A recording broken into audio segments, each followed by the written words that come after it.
6% down from 2022. We have way more issues from the last 2018 election cycle. We're 6% down. We have way more issues than we had before, but we're voting less. We have to start picking it up, and we have to start getting engaged with other people as it relates to voting. One of the things that the NAACP is doing, and what we will do, is make sure that you are informed. We have our forums that we have with each and every one of the candidates. If you have not seen our forums, I'm gonna say shame on you. Because we put it out there on social media for you to see it. We give you a chance to see these candidates before they are elected. You get to hear their opinions and what they're gonna say and what they're gonna do once they get in office. And then once they give us that answer, we challenge them to make sure that they continue to do what they say they're gonna do. So right now, looking around this room, I know they said the council wasn't here. The council was here. We haven't had that before, where people come and listen to what our concerns are. So that's why we challenge you to make sure that you're voting so that they know that you care. And this room right here is full of advocates because you're here. So make sure the person next to you comes with you. Don't just go and say, hey, I've done my job. We all have a challenge to do. We all need to get out there and make sure everyone is voting, making sure that everyone understands that voting is power. And with that power, you need to utilize it. So I just want to say, make sure you know who your council members are. Make sure, how many people here know who their U.S. senators are? There ain't but two of them. Can anybody name? All right, because I can ask this question out in the street to 10 people and only 3 can give the answer. And that's scary.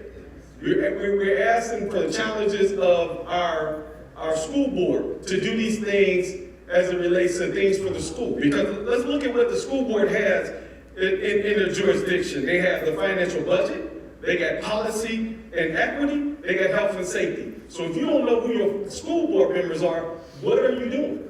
Why are you complaining? Why are you arguing unless you know who it is that you're voting for? And it's our challenge to try and make sure we get that information to you. But your challenge is to make sure you get that information. The city council, who knows all the city council members? You need to know who those city council members are. I hope y'all do. I hope y'all do. But, I mean, I'm going to give you their phone number since they want to raise their hand. If you're a attorney, 513-352-5205. Parks, 5210. Crittenden, 3640. Harris, 5243. Jeffries, 3464. Keaton, 5280. Owens, 3466. Walsh, 5232. Remember them? Give them a call. If you have a concern, give them a call. Because we're talking about tax abatement.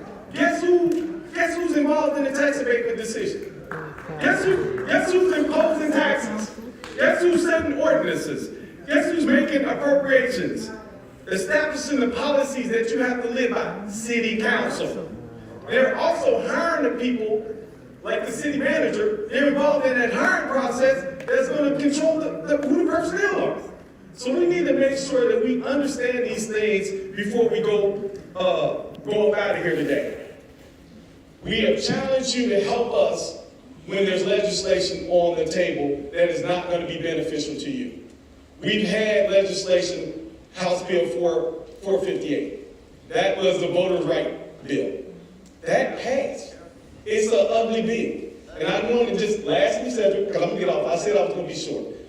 Lastly, but I just want to make sure you know that your utility bill will not allow you to vote at your precinct anymore. You're going to have to come there with some identification. The government is going to allow you, because of this new policy, to get a free state ID if you don't have it. That's going to happen in April. But you need your driver's license. You need your passport. You need a state-issued ID card. You need an address that reflects where you live.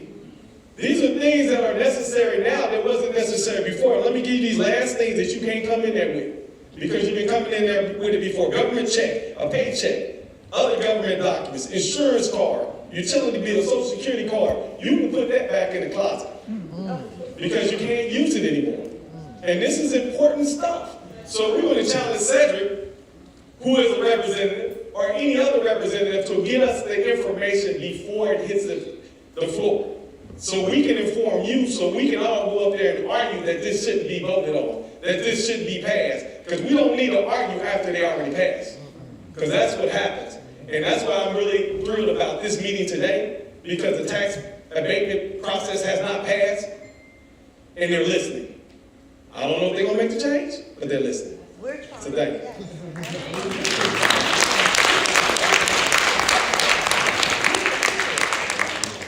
All right, thank you, NAACP. Thank you, Mr. Whitehead. We're going to keep it moving.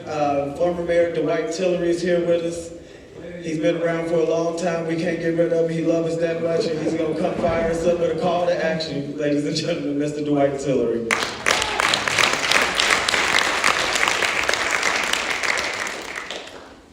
He's been around for a long time. I really enjoyed what Mr. Whitehead said and his enthusiasm. I used to be on city council, and I used to complain about why black folks aren't voting. Why aren't they voting? I think there's a correlation between those who vote and what they get. And too often black people have voted, but they don't get anything. Because we don't hold the city council and other legislative officers accountable. It is not enough to be a black person sitting on city council and not do a damn thing for the very black people who put you in there. Why you do that to me, man? But even to everyone.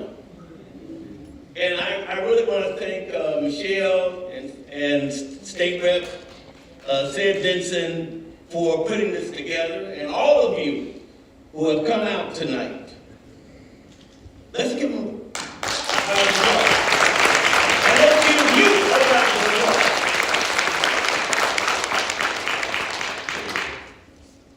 Now, some of you might think, as you listen to me this evening, that I don't like white people. But that's not true. But what is true is telling the truth. The lawsuit that was filed against the city's tax abatement program by Attorney Newman, and I think we should give him a big round of applause.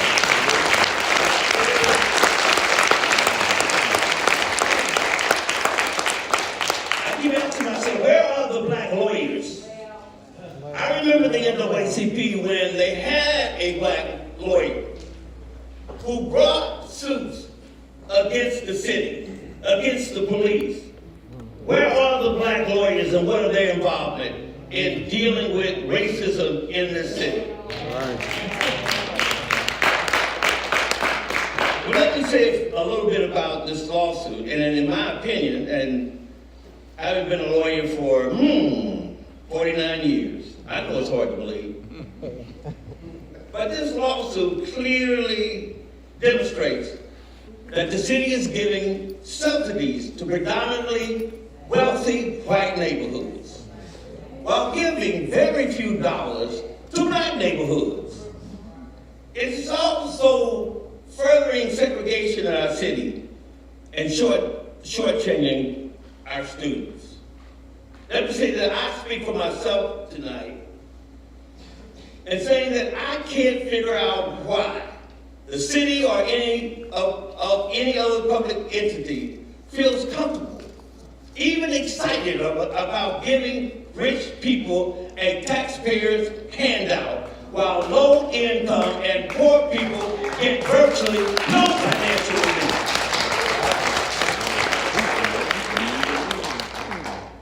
Some of you politicians might regret being here tonight, but that's okay.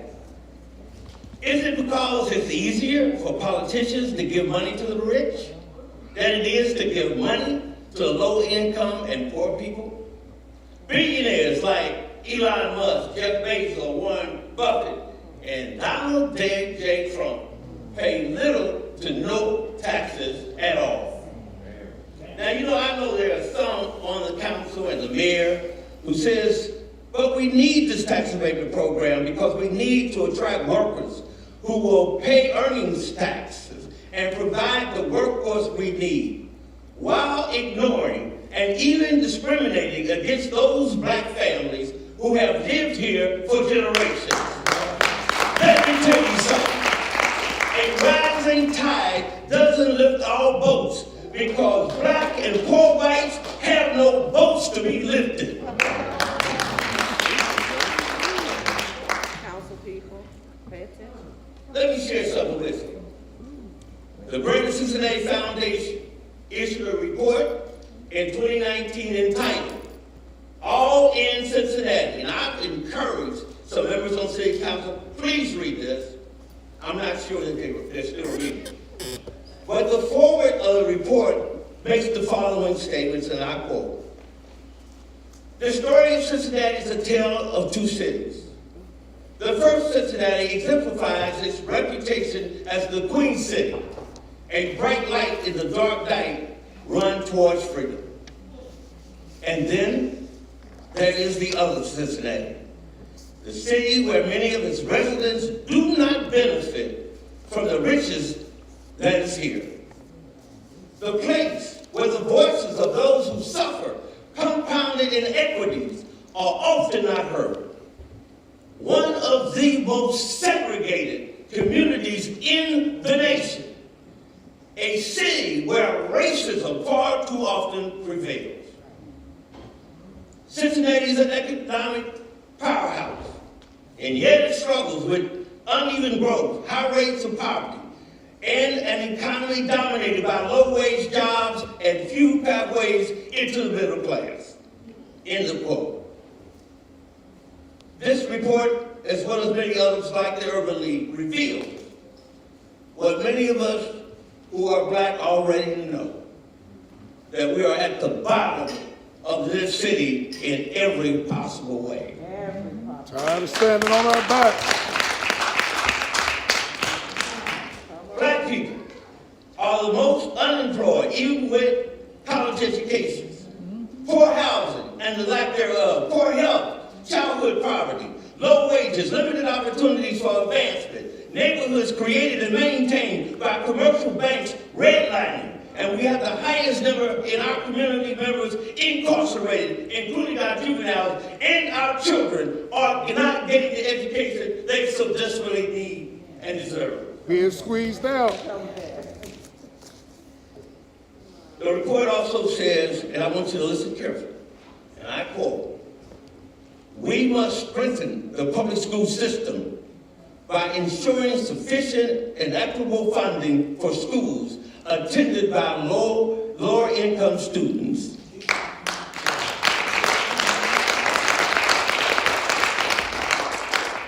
How can the city justify the giving away of tax dollars to people who don't even need it, while at the same time weakening the financial support of the children who are most in need?" It's not a coincidence that tax abatements has come about in the last 15 years, because our school system is majority black students. I was born in the West End, and I remember when we had to leave because of a federal program called Urban Renewal. It was a program that a city may or may not participate. Well, it seems like overnight, 26,000 black people were raised during the 50s. We lost our businesses, our homes, our churches, our recreation and entertainment institutions, and our black wealth. All because Cincinnati did not want black people living so close to what was called the Central City. The city claimed that our community was dominated by poor housing and slums and needed to be cleared. Why didn't they use the federal dollars to fix up our community? No tax abatements for us to fix up our neighborhoods even if, in fact, there were slums. No, for me, it was a matter of ethnic cleansing. As we moved out of the West End and into the neighborhoods we now live, white flight took place, taking all the businesses and the resources to the suburbs. And for over 60 years, the city never did anything to rebuild our communities as promised, because it had no intention in doing so in the first place. Now we have FC Stadium, along with other developments, continuing the development and the redevelopment of the area primarily for whites. Money being taken away. Let me ask you a question tonight. Do you see any similarities taking place in our city with 3CDC, Port Authority, buildings and inspection fines, DC and tax abatements? Any connections?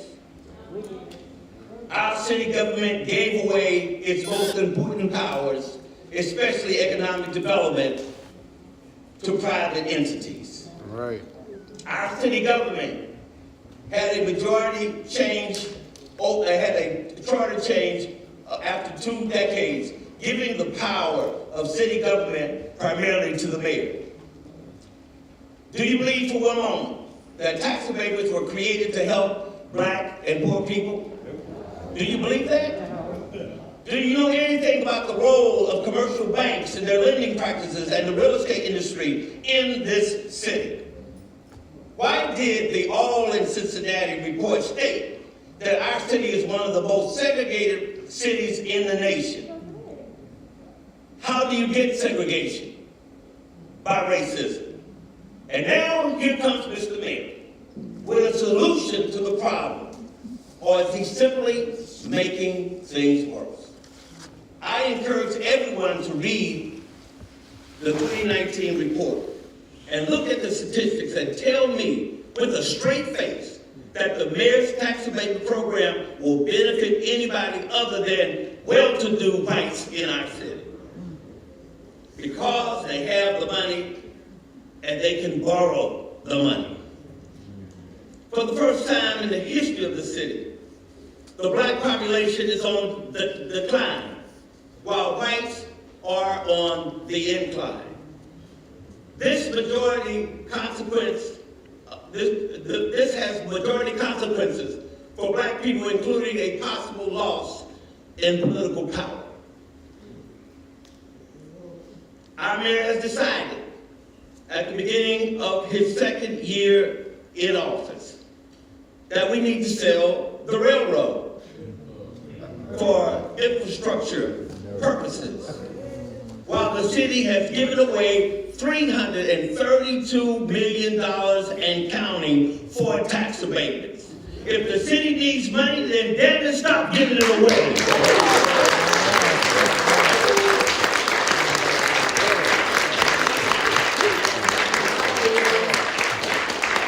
Stop playing with us. We've suffered too long. Still. Has the mayor not heard about the federal program Build Back Better, which is sending trillions of dollars from the federal government to cities throughout this country for infrastructure purposes? Kind of game is going on here. Brothers and sisters, this is the beginning of the new urban renewal.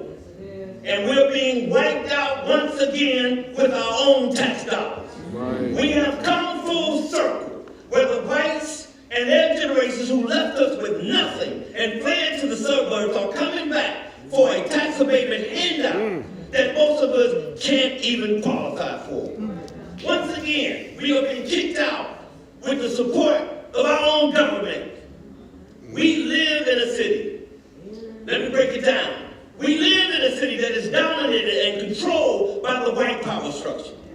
The white leadership of this city talks about equity and inclusion, while at the same time, they do absolutely nothing about institutional racism.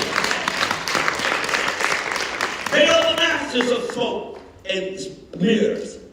The master of it. So tonight, I stand for those who are losing their homes and being evicted from their apartments. I stand tonight against the unjust fines for residential property owners. I stand tonight against the commercial banks and other lending institutions that discriminate against us. I stand tonight for racial justice. I stand tonight with the parents and the thousands of kids that attend our public schools.